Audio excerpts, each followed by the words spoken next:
So do you own one of these? Or even one of these bloody things? If you unfortunately do like I do, then you're gonna be no stranger to one of these things. Funnily enough, the day that engine light came on in my daily driver, I had an email from Vevor asking if I needed anything for my car. Now, if you remember, Vevor is the same company that sent me the ultrasonic that a few of you guys actually went and bought. I was very surprised. I think they sold 6 or 7 ultrasonics through my link. So thank you very much to all the people that clicked. So I said to them, yes, 100%, send me an OBD2 scanner. I need it now. Send it now, now, now, now. And that's exactly what they did, including damage from Ozpost, which is not an uncommon thing. So I'm gonna unbox this thing, plug it in, and see what the hell is going on here.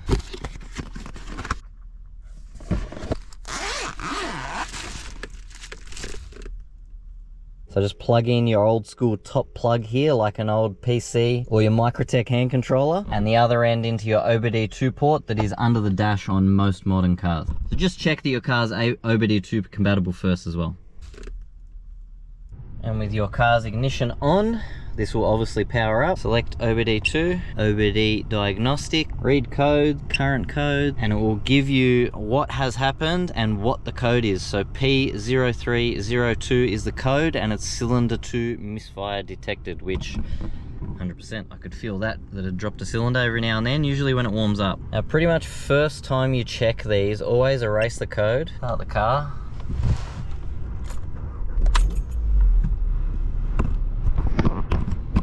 So engine light's gone. But always erase it. Give it one shot, because it might be something just cracking the shits and just trips it once, and you might never ever have it return again. But if it returns, going by Google, I'm just going to do spark plugs. If that doesn't fix it, move the coils around, and if it jumps and follows the coil to a different cylinder, then you know it's the coil. Change the coil. Super simple, and for something so cheap, these are really handy if you own a European car. To even just keep in the car, keep it in your glove box, and you can clear engine lights. And they're good to keep in your car when you go look at cars, because I know a lot of people pull engine light globes out, or you might go look at a car that has an engine light. So this, again, for such a cheap price, keep one in your car. If you like to buy and flip a lot of cars, it'll come in super handy. As you can see, they only have 2 options for these. One is $76 and one is $103. And I'm gonna put a code down below, so if you click my link and use my code, you'll get even more off that if you put my code in at the checkout. So thanks again for supporting the last Vevor product that I posted up. And if anyone clicks this one and buys one, thanks for that again as well, because the more you guys jump on these things and buy them, the more these companies are gonna support and help me. So go buy one of these damn things. And from what I read online and through the little booklet here, these can even do transmission control modules, cluster stuff, oil resets, electronic parking modules, everything. And you've even got lifetime free upgrades. So when they bring out new software, you can plug in, go to their site and download the new software straight onto your scanner. So jump on the site, go have a look, buy one if you can. Helps me, helps you, keeps this YouTube world spinning around and around. So go buy a damn OBD2 scanner. And even go back and check out their ultrasonic machines, which I'll link down below as well. This thing has been an absolute gem. I've been using it all the time, no issues. So believe it or not, the day has come. The VN is sold. It's going interstate to Sydney, sold to a very nice gentleman from what I can gather. I've never seen him, never met him. It's all been over the phone, didn't want to look at the car, just watched all the videos and knew everything about it. So he was happy to go ahead with it from there. So it being chaos in here, we got Subaru Evo VN at the back, of course. So now I've got to move everything to get the damn thing out.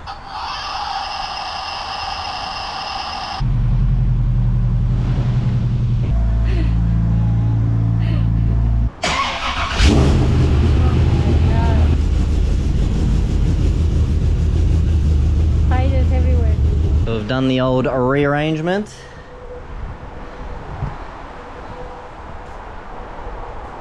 That's our new lineup, but this to work tomorrow, and she's getting picked up. It is officially the last drive of the VN. I'm driving it into work right now so the big truck can pick it up, because I live in a court, so it's going to be much easier there. This is it, boys.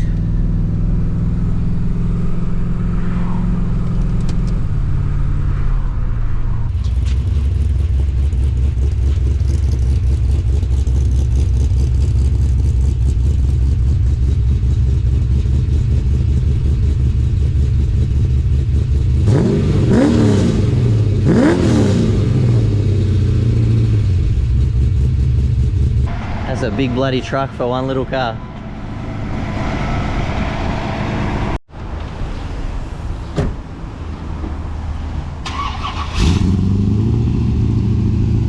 Off she goes.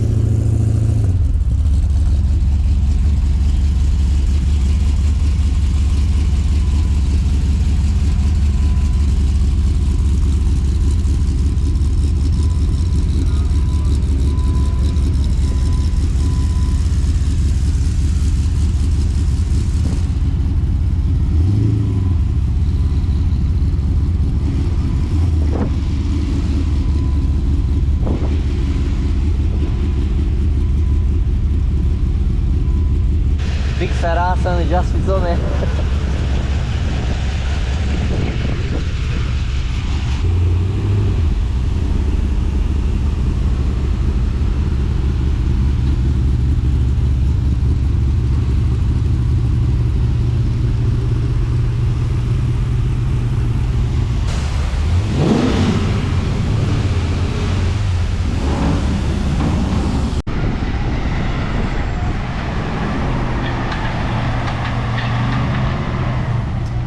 See you, buddy.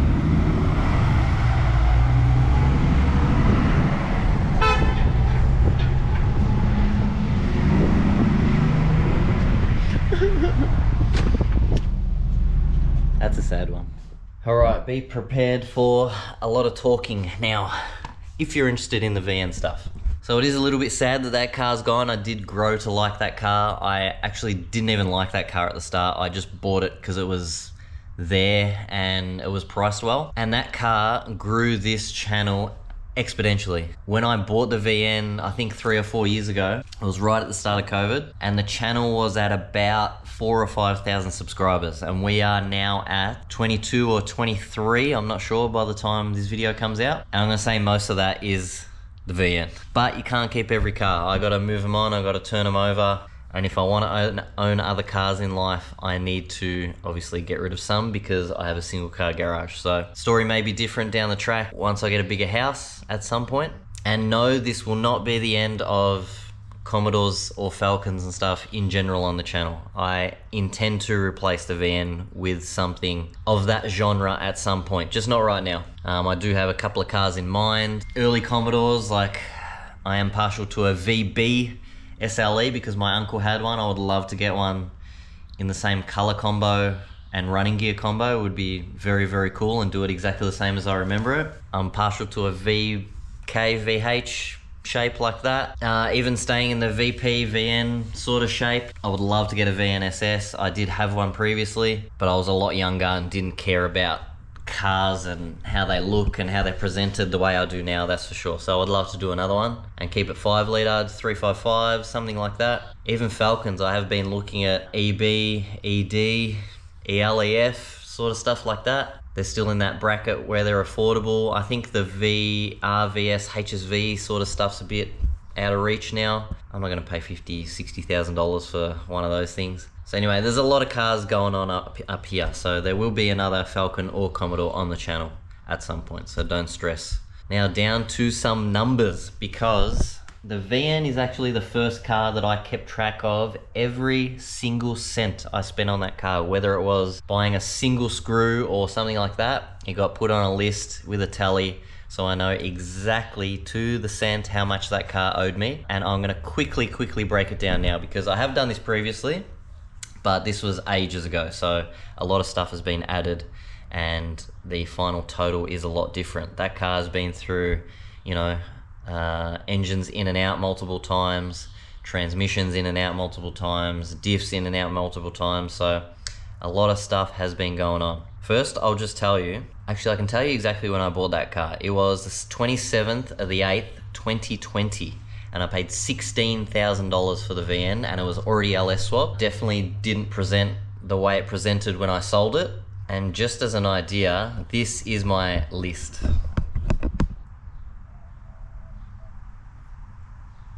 With the date, what it is, how much it cost,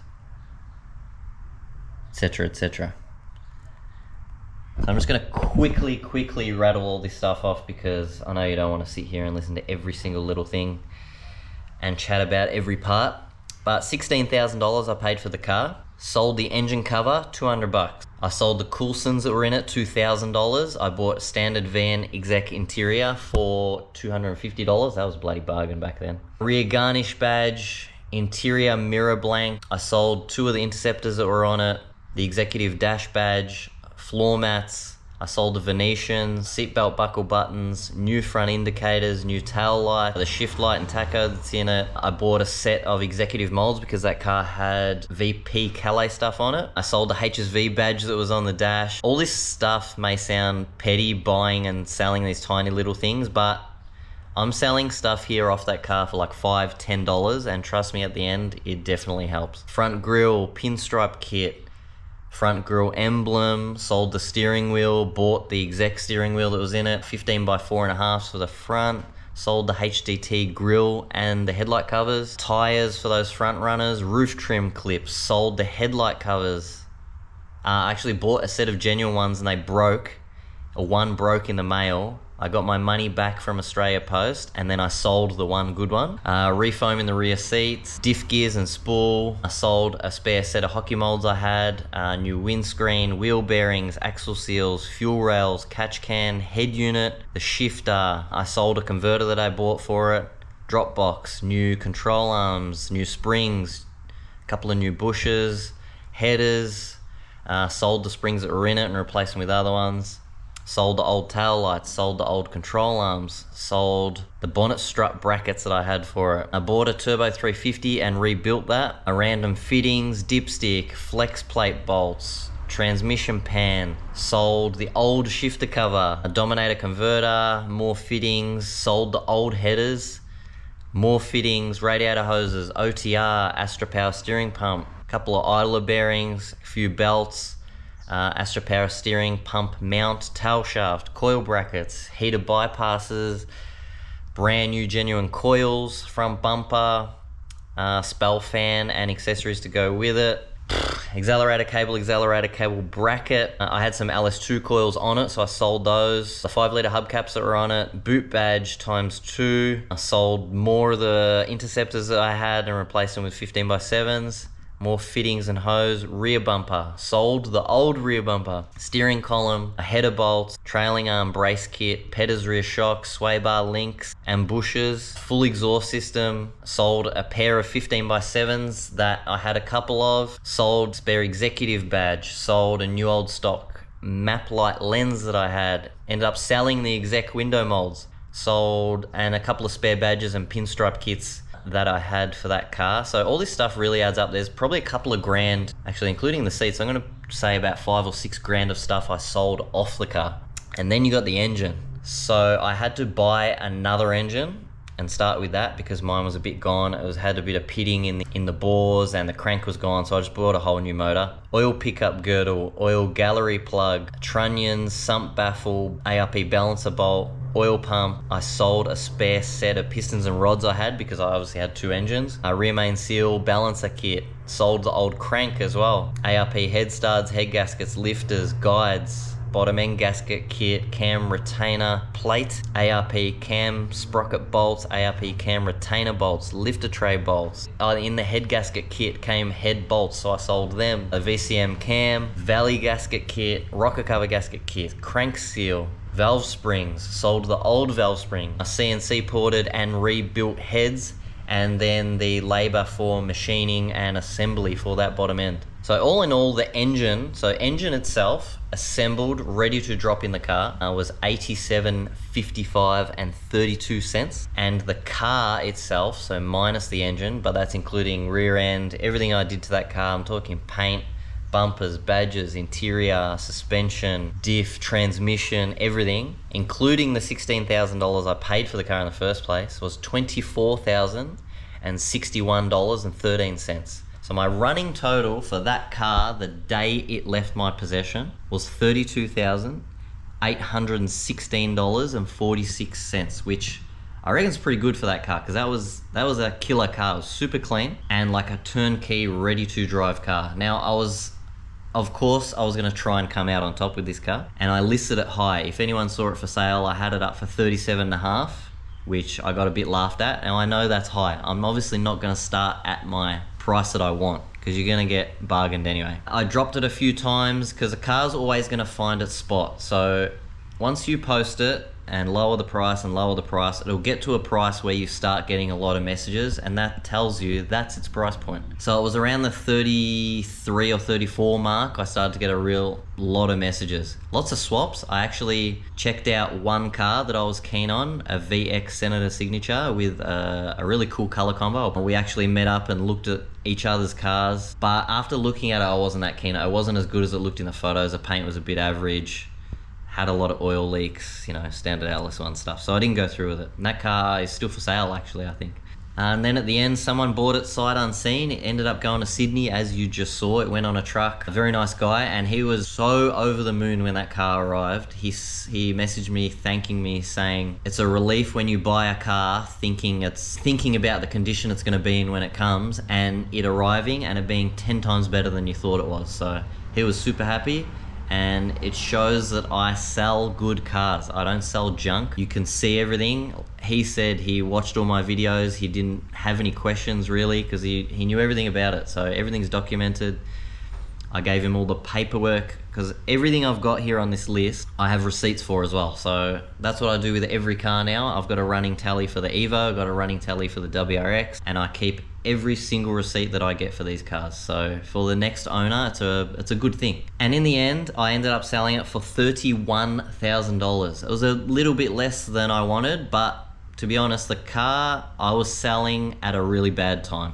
Interest rates going through the roof, no one's really spending money. So it wasn't the best time to sell a car like that. And it's also a hard car to sell, not being engineered. So maybe interstate, it was more enticing because it's easier, but in Victoria, it was gonna be a very hard car for someone to re-register.